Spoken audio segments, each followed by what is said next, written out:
یہ سوال تو آپ کے ذہن میں ضرور آیا ہوگا کہ ہماری زمین پر موجود ریت کے ذرات زیادہ ہیں یا آسمان پر موجود ستارے، اور آپ نے بچپن میں ان کو گننے کی بھی کوشش کی ہوگی، جو کہ تھوڑا سا مشکل کام ہے لیکن ناممکن نہیں، کیونکہ چند سائنسدانوں نے ان کو گنا ہے اور ان کی ایک مکمل تعداد کو جج کیا ہے۔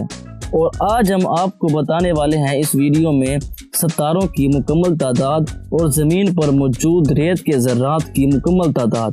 تو دوستو، میرا نام ہے احمد بھٹا اور آپ دیکھ رہے ہیں مسٹر فیکٹ کے فیکٹس۔ میں جو یہ تمام رزلٹس آپ کو بتانے والا ہوں کہ یہ NPR کے مطابق تصدیق شدہ ہیں اور ان کے رزلٹس آپ کو حیران کر دیں گے۔ اگرچہ یہ کام تھوڑا سا مشکل ہوگا کہ ریت کے ذرات کو گنے یا ستاروں کی تعداد کو۔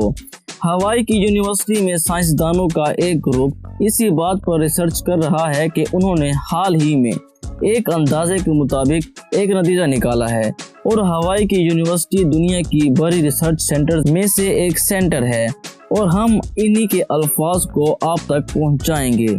انہوں نے سب سے پہلے ریت کے ذرات کی تعداد کو ناپنے کا سوچا، اور اس کے لیے انہوں نے ریت کے ایوریج سائز کے چند ذرات لیے اور ایک چائے کے چمچ میں ان کے ذرات کو گنا، اور اس کے بعد دنیا میں موجود تمام ساحل اور تمام صحرا کی تعداد کو شامل کیا اور ان تمام نمبرز کو ضرب کیا۔ جو نمبر بچا وہ حیرت زدہ تھا، اور ہماری زمین پر موجود ریت کے ذرات کی تعداد 7.5 کراس 10 کی طاقت 18 ذرات ہیں، اور جب ان کو صفر کے ساتھ جوڑا جائے تو یہ ایک بہت بڑا نمبر بنتا ہے جو کہ ہماری گنتی پوری نہیں کر سکتا۔ کیوں؟ یقیناً آپ کو سمجھ نہیں آیا ہوگا، اور عام الفاظ میں ان ذرات کی تعداد آپ کی سمجھ سے بھی باہر ہے، جو کہ 7 کوئنٹلین اور 500 کوارڈلین ہے اور بہت کچھ۔ جیسا کہ اسکرین پر آپ نمبر دیکھ سکتے ہیں، اتنے تعداد کے ذرات ہماری زمین پر ابھی بھی موجود ہیں۔ اب باری تھی ہماری کائنات میں موجود ستاروں کی تعداد کی اور ان کو گننا۔ یقیناً یہ تھوڑا سا مشکل کام تھا، کیونکہ ہماری کائنات ہر لمحے بڑھتی جا رہی ہے اور پھیلتی جا رہی ہے، اور جو سکوپ ہمارے پاس موجود ہے جو کہ زمین سے دیکھنے کے لیے استعمال ہوتی ہے، وہ ایک خاص فاصلے تک دیکھ سکتی ہے۔ اگر ہم بنا کسی سکوپ سے ستاروں کی تعداد کو گننا شروع کر دیں تو یقیناً کافی ستارے ہماری نظر پر نہیں آئیں گے، اور یہاں ریت کے ذرات کی تعداد بڑھ جائے گی اور مکمل معاوضہ نہ کر سکیں گے، اور ہلکی پھلکی روشنی کی آلودگی بھی ہزاروں ستاروں کو ہماری آنکھ سے اوجھل کر دے گی۔ تو ہوائی یونیورسٹی کے سائنسدانوں نے ان کا مشاہدہ لگایا، جو کہ ہبل ٹیلیسکوپ کی وجہ سے ممکن ہو پایا تھا، اور جب ہبل کے ساتھ اس کا مشاہدہ شروع کیا گیا تو وہاں ستاروں کے ساتھ باقی کافی چیزیں جو کہ چمک رہی تھی، جن میں عام ستارے، سرخ بونے اور پوری کہکشاں تھی، اور ان کی تعداد ناقابل یقین طور پر بڑی تھی۔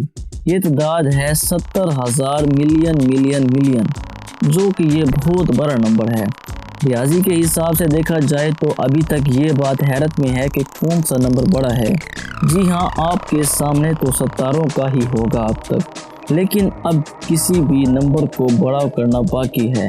آئیے سب کو علیحدہ کر کے دیکھتے ہیں کہ ہماری زمین پوری کائنات کے لحاظ سے ایک چھوٹا سا سیارہ ہے، اور کائنات ابھی تک پھیل رہی ہے، اور فیکٹ یہ ہے کہ پھر بھی بہت زیادہ ریت کے ذرات مشتمل ہیں جو کہ ستاروں سے مقابلہ کرتے ہیں، اور ان کی تعداد ان کے ساتھ ملتی ہے، اور یہ حیران کن ہے۔ اور آخر میں صرف یہی بچتا ہے کہ چاہے آپ کائنات کو قریب سے دیکھیں یا دور سے، کائنات اتنی ہی وسیع ہے جتنی آپ دیکھ سکتے ہیں۔ دوستوں، میں یقین کرتا ہوں ویڈیو آپ کو اچھی لگی ہوگی۔ ویڈیو اچھی لگی ہو تو ویڈیو کو لائک کریں، ہمارے چینل کو سبسکرائب کریں، اور بیل آئیکن دبانا کبھی مت بھولیے گا۔ اور ویڈیو اگر آپ کو اچھی لگی ہے، بری لگی ہے تو ہمیں کومنٹ سیکشن میں ضرور بتائیں تاکہ ہم امپرومنٹ کر سکیں، اور اپنے دوستوں کے ساتھ ویڈیو کو شیئر کریں۔ تو ملتے ہیں ایک نئے ٹاپک کے ساتھ ایک نئی ویڈیو میں، تب تک کے لیے اللہ حافظ۔